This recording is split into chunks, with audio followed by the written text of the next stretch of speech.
नमस्कार दोस्तों। उत्तराखंड में टनल में फंसे हमारे 41 मजदूर निकाल लिए गए, सकुशल निकाल लिए गए। इसके लिए उन लोगों को जो टीम में जुड़े हुए थे, रेस्क्यू कर रहे थे, उन सभी को बहुत बहुत धन्यवाद, मुबारकबाद। उत्तराखंड सरकार को भी धन्यवाद कि उसने बहुत टाइमली काम किया। केंद्र सरकार को भी धन्यवाद।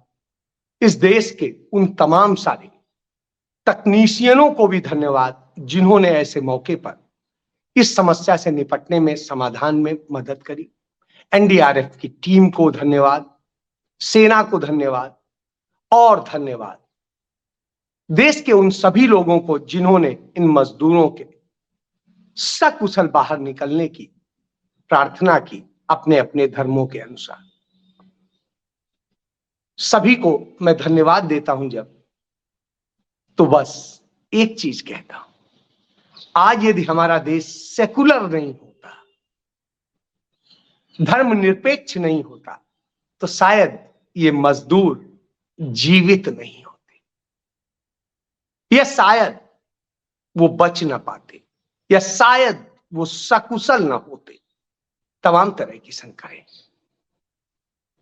और मैं लानत देता हूं उस कंपनी को जिसने सिक्योरिटी मेजर्स का पूरा इस्तेमाल किए बगैर इन मजदूरों के जिंदगी को संकट में डाला। मैं लानत देता हूं देश की उस सरकार को जिसने इस तरह से टनल बनाने की पर्यावरण आपत्तियों को दरकिनार कर मंजूरी दी। मैं लानत देता हूं उस सरकार को, उनके अधिकारियों को जिन्होंने प्राकृतिक संपदाओं के दोहन के लिए देश के लोगों का जीवन, देश का तमाम संसाधन और सब बर्बाद करने का काम किया है। बहरहाल, ये तो हुई एक बात, बहुत अच्छी बात है। इस अच्छी बात के लिए धन्यवाद देना चाहिए और सबको वो कहना चाहिए। उन मजदूरों से भी मैं कहूंगा कि आज जब वो निकल के आए तो उन्हें इस बात के लिए सोचना चाहिए कि उनका जीवन बचाने वाले थे कौन। वो 12 मजदूर मुन्ना कुरैशी के नेतृत्व में जो काम कर रहे थे, उनमें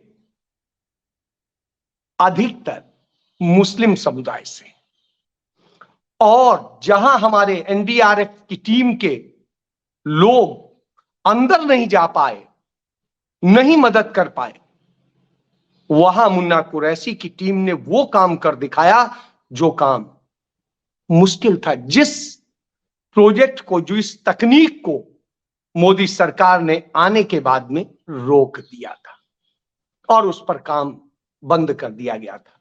उसी रैट तकनीक से इन मजदूरों का जीवन बचाया गया। और नरेंद्र मोदी सरकार जो ऑस्ट्रेलिया से कंपनी को बुला करके और उसने जिस तरीके से करने का प्रयास किया और वो असफल रहा, दूसरी और तकनीकें इस्तेमाल हुई, सिंगापुर और दूसरे देशों की तकनीकें इस्तेमाल हुई और वो सब फेल रही। पास कौन रहा? हमारे मुन्ना कुरैशी की, यानी जो पुरानी रैट तकनीक, यानी चूहा तकनीक, कि चूहे की तरीके से बिल बनाते हैं और चूहा जिस तरह से बिल बनाता है और बना करके वो करता है, उसी तरीके से। तो उस तकनीक को भी सलाम है, और सलाम है कि उन्होंने पैसे का मोह नहीं रखा। उन्होंने इसलिए किया क्योंकि जीवन बचाना है। ये वो तकनीक जिसे खत्म कर दिया था, और ये वास्तविक भारतीय तकनीक, लेकिन नरेंद्र मोदी सरकार ने इसे बंद कर दिया था 2014 में। चलिए छोड़िए इसको, हमारे मजदूरों की जिंदगी बची, खुशी की बात है। लेकिन इन 17 दिनों में जब वो फंसे रहे, क्या क्या गुजरा। एक झारखंड का मजदूर है वर्मा, उसके पिता इंतजार करते करते सदमे में मर गए। 16 दिन उनका परिवार सोया नहीं। यह स्थिति है। और स्थिति ये कि वो नहीं देख पाए कि मेरा बेटा जीवित आया है या मर गया। इसी तरीके से तमाम सारे लोगों की तबीयत खराब हुई है, तमाम सारी चीजें हुई, लेकिन वो मजदूर सकुशल है। ये खुशी की बात है।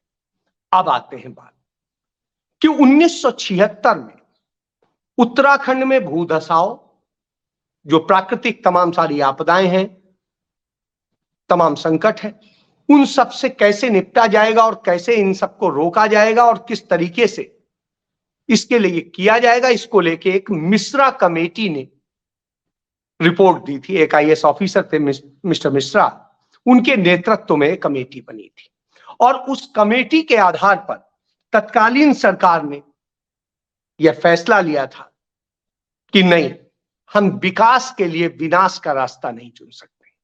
हम विकास के नाम पर अंधाधुंध दोहन नहीं कर सकते।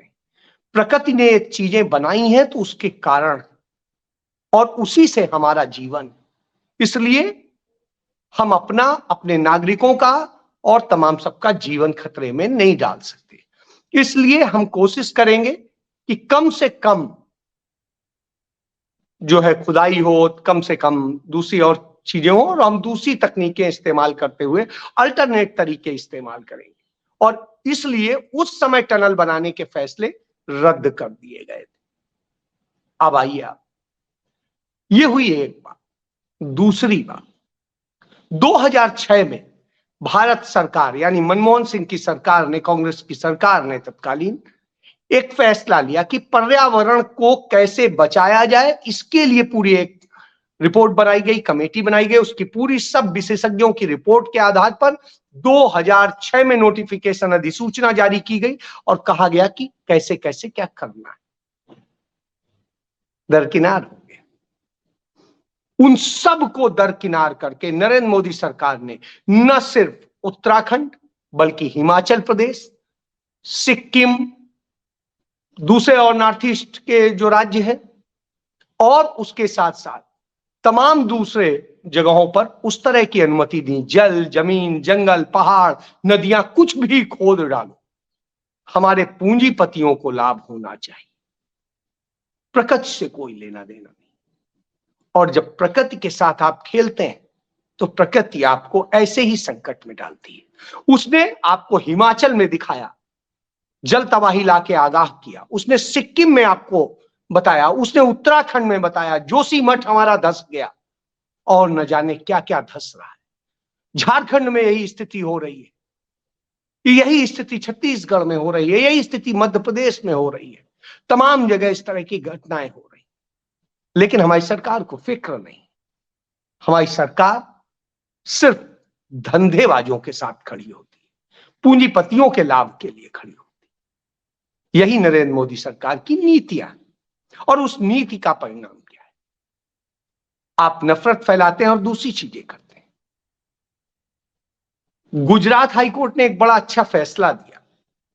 उसने कहा कि जब मंदिर में आरती करने से पॉल्यूशन जो है नहीं होता है, जो ध्वनि प्रदूषण नहीं होता है, तो साहब अजान से कैसे हो सकता है?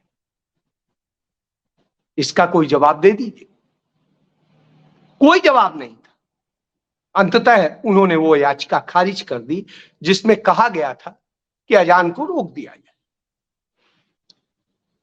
तो ये नफरत वाली है। यदि यही नफरत मानी गई होती तो मुन्ना कुरैशी क्यों उन सारे हिंदुओं की जान बचाता जो फंसे हुए थे, और क्यों तमाम सारे ईसाई देश के और दूसरे देशों के लोगों से जो मदद ली मोदी ने, तो वो देश क्यों मदद करते हैं? क्योंकि हम धर्मनिरपेक्ष, हम ताकत। इसलिए आप याद करिए, मनमोहन सिंह की सरकार थी, 2005 की बात। एक बच्चा अंबाला में गिर गया था बोरवेल में, कितनी पतली सी होती, किस तरीके से रेस्क्यू करके उसको बचाया गया, उसके लिए कितनी ताकत, कितनी दुआएं लगी। हर धर्म, हर जात के लोगों ने दुआएं की थी और वो बच के बाहर निकला था, बचा लिया गया। कमोवेश यही होता है। ये इतनी बड़ी चीज है, इसको समझने की जरूरत है। इसे ही मानवता कहते हैं। मानवता जाति और धर्म से नहीं, ये जात धर्म से होती तो बचाने वाले जाति धर्म देखते, और सिर्फ पूंजी से होती तो अपनी जिंदगी खतरे में नहीं डालते। पैसे के लिए नहीं, उन्हें तो पैसे मिल रहे थे जहां पर कर। तो हमें ऐसे महान लोगों को सम्मानित करना चाहिए जो धर्मनिरपेक्षता के साथ में देश के लोगों के लिए काम करते हैं। बहरहाल हमारे प्रधानमंत्री प्रचारजीवी हैं, तो उन्होंने वही अपना कला दिखाई कि हाँ, प्रधानमंत्री जी फोन पे बात कर रहे हैं, प्रधानमंत्री जी इस पे बात कर रहे हैं, और साहब उसकी रिकॉर्डिंग रिलीज की जाए और ये किया जाए, और फिर कैसे कैसे मजदूरों से क्या क्या कहा गया है कि आपको क्या बोलना है और क्या करना है, और करना है कंपनी के भी पक्ष में बोलना है, क्योंकि नौकरी आगे करनी है कि नहीं। तो आप सोचिए, यह भारत हमने बना दिया है। हमने जिस तरह से मदारी का भारत बनाया है, वो तमाम जवाब देता है, और उनके जवाब हो, सवाल हो, सारी चीजों। तब हम देखते हैं कि जब किसान आंदोलन चल रहा था, 750 किसानों ने हमारे अपनी जिंदगी दे दी। किसके लिए? पूरे देश के लिए। और वो हर किसान की जाति नहीं देख रहे थे, किस जाति का होगा, चाहे जिस जाति का हो, कर रहे थे, क्योंकि वो अन्न उपजाते हैं तब हम खाते हैं और तब जीते हैं। तब प्रधानमंत्री क्या कहते थे? मौन मोहन सिंह। तो जिन्हें आप मौन मोहन सिंह कहते थे, उनकी तकनीक, उनकी रिपोर्ट, उनकी चीजों ने देश को बचाने में आज भी काम किया। आज भी आपकी तकनीकें फेल हुई और वो बचा नहीं सकी। तो जब ये स्थिति होती तो आप ये समझिए कि जिस तरीके से एक वंदिता मिश्रा है, वो कहती हैं कि जब मैं छोटी थी तो स्वामी विवेकानंद मेरे आदर्श हुआ करते थे। थोड़ी और बड़ी हुई और समझ बढ़ी तो कुछ और लोग भी होने लगे, मेरे आदर्श होने लगे। और जब मैंने बहुत पढ़ा लिया तब मेरे आदर्श पंडित जवाहरलाल नेहरू हो गए, क्योंकि पंडित जवाहरलाल नेहरू को वही समझ सकता है जिसके अंदर ज्ञान हो, बुद्धि हो, विवेक हो, और इसको लेकर के जब किया जाए। इसीलिए पंडित नेहरू पर्यावरण को लेकर के इतना सचेत रहते थे। जब हम 370 की बात करते हैं तो 370 में जो प्रावधान में था वो इस तरह से था कि कैसे वहां पर्यावरण की भी रक्षा हो, वहां के नागरिकों के हक की भी रक्षा हो, और वहां की प्राकृतिक संपदाओं को संरक्षित किया जाए। तो इसी तरीके से तमाम सब जगह, लेकिन साहब वो किसी भी तरीके से समझाते हैं, क्योंकि नफरत फैलानी होती है तो ये नफरत का खेल चलता है। गौरव भारत के नाम से नरेंद्र मोदी ने ट्रेन चलाई। उस ट्रेन में जो खाना परोसा गया उससे 40 यात्री बुरी तरह बीमार पड़ गए। नरेंद्र मोदी सरकार ने क्या कहा? कहा कि वो कॉन्ट्रैक्टर को हमने खाने का ठेका दे रखा है, तो इसलिए जो है वो खराब खाना आ गया, और उस खराब खाने के कारण ही यह स्थितियां पैदा हो गई हैं। तो जब यह बात होती है कि खराब खाने के कारण यह स्थितियां पैदा हुई हैं, तो साहब उस खराब जो खाने को सप्लाई करने वाले कॉन्ट्रैक्टर हैं, ऐसे लोगों को आपने कॉन्ट्रैक्ट दिया क्यों?